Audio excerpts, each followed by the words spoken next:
Alexander on the Banks of the Hyphasis by Letitia Landon.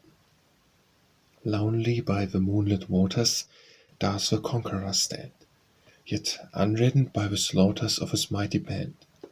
Yet the laurel ones leave.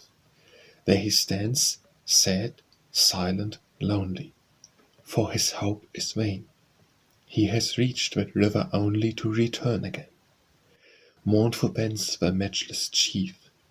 He, the earth's unrivalled one, he must leave his task undone. Far behind the camp lies sleeping gods. How can they sleep? Pale fear o'er their slumbers creeping, with the world to weep, with victory to win. There they lie in craven slumber, by the murmurs won. Must the earthly weakness cumber Jove's immortal son?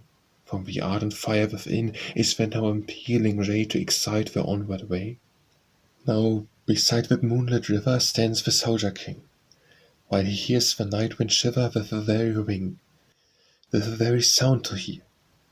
By the numerous shadows broken on the river's brim, from the mirrored stars a token that his star is dim. Changed and sullen they appear. To a great and fixed despair all things fade and omen now.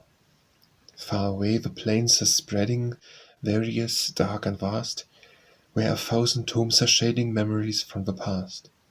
He must leave them still unknown.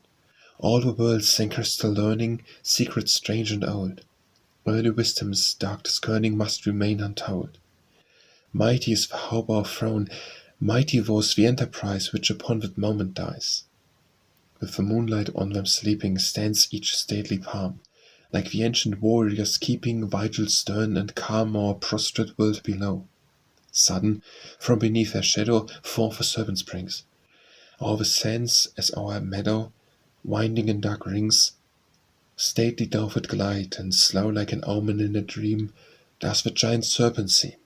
Silvery rose was far sent shining, where the shade was cast, while the king with stern repining watched the serpent past.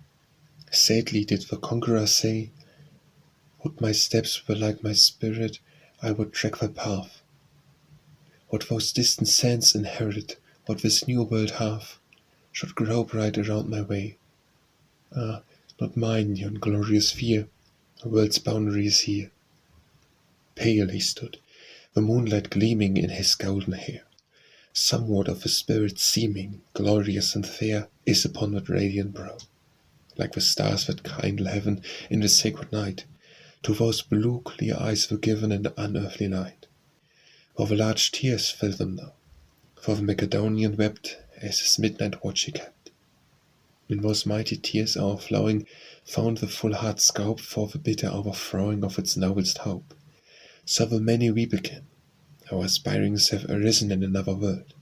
Life is but the spirit's prison, where its wings are furled, stretching to their flight in vain, seeking that eternal home which is in a world to come. Like earth's proudest conquerors, turning from his proudest field, is the human soul still yearning for what it must yield of dreams unfulfilled and powers. Like the great yet guided ocean is our mortal mind, stirred by many a high emotion, but subdued, confined. Such are shadows of the hours, glorious in the far-off gloom, at whose altar is the tomb.